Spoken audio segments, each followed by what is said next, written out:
নমস্কার, SC Bengali ক্লাসরুমে তোমাদের আবার সবাইকে ওয়েলকাম। আজকের টপিক কোহিনূর ডায়মন্ড। আমরা কোহিনূর ডায়মন্ডের সমস্ত যে ইতিহাসটা আছে একবার চোখ বুলিয়ে নেব, ঠিক আছে?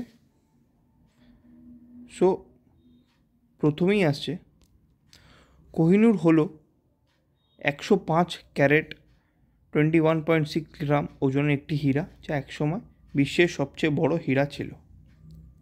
দেখে নিলে 105 ক্যারেট 21.6 গ্রাম ওজনে।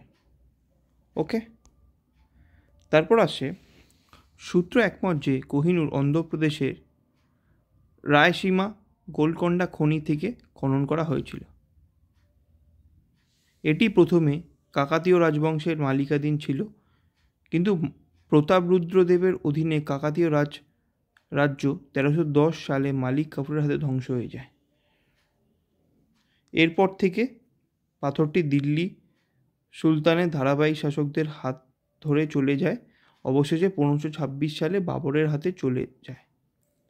তার মানে 1310 সাল অবধি এটি কাকাতীয় রাজবংশের রুদ্রদেবের অধীনে ছিল। তারপর মালিক কাফুরের হাতে কাকাতীয় রাজবংশ ধ্বংস হয়ে যায় এবং তারপর দিল্লি সুলতানের একের পর এক শাসকের হাত ধরে চলতে চলতে 1526 সালে এটি বাবরের হাতে চলে যায়। তারপর শাহজাহান পাথরটি তার অলঙ্কৃত ময়ূর সিংহাসনে স্থাপন করেন। শাহজাহান পাথরটি অলঙ্কৃত ময়ূর সিংহাসনে স্থাপন করেন। 1739 সালে নাদির শাহ ময়ূর সিংহাসনের সাথে এটি নিয়ে যান। 1739 সালে নাদির শাহ এটি নিয়ে যান ময়ূর সিংহাসনের সাথে। 1747 সালে নাদির শাহ হত্যার পর এটি আফগানিস্তানের আহমেদ শাহ আবদালির হাতে আসে। তারপর 1813 সালে পাঞ্জাবের মহারাজা রঞ্জিত সিং এটি দখল না করা পর্যন্ত এটি তার বংশধরদের কাছে চলে যায়। রঞ্জিত সিং এর উত্তরসূরি দলীপ সিং 1851 সালে রানী ভিক্টোরিয়াকে রত্নটি উপহার দেন। অর্থাৎ 1747 সালে নাদির শাহ হত্যার পর এটি আফগানিস্তানের আহমেদ শাহ আবদালির হাতে আসে। নাদির শাহ যখন তুলে নিয়ে গেল 1739, তারপরে তার হত্যার পর এটি আফগানিস্তান আহমেদ শাহ আবদালির কাছে আসে। 1813 সালে পাঞ্জাবের মহারাজা রঞ্জিত সিং এটি দখল না করা পর্যন্ত এটি তার বংশধরদের কাছে চলে যায়, ঠিক আছে? রঞ্জিত সিং এর উত্তরসূরি দলীপ সিং 1851 সালে রানী ভিক্টোরিয়াকে রত্নটি উপহার দেন।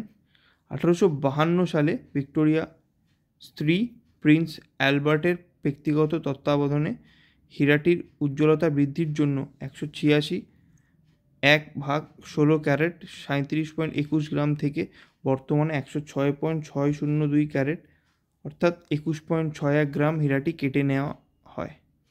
বর্তমানে এই পাথরটি যুক্তরাজ্যের রানী কনসর্টের মুকুটের কেন্দ্রীয় অংশ হিসেবে ব্যবহৃত হয়। অর্থাৎ আমরা দেখতেই পাচ্ছি এখানে অংশগ্রহণ করছে, ঠিক আছে? এটা একটা ছোট্ট ভিডিও ছিল যেখানে আমরা দেখে নিলাম এবং পড়ে নিলাম কোহিনূর হীরা, ঠিক আছে? ভালো লাগলে ভিডিওটা শেয়ার করো এবং চ্যানেলটাকে সাবস্ক্রাইব করে দিও। দেখা হচ্ছে নেক্সট ভিডিওয়ে। আর সেটা মেইন কথা, সেটা হলো আগের ভিডিওগুলো দেখতে থাকো।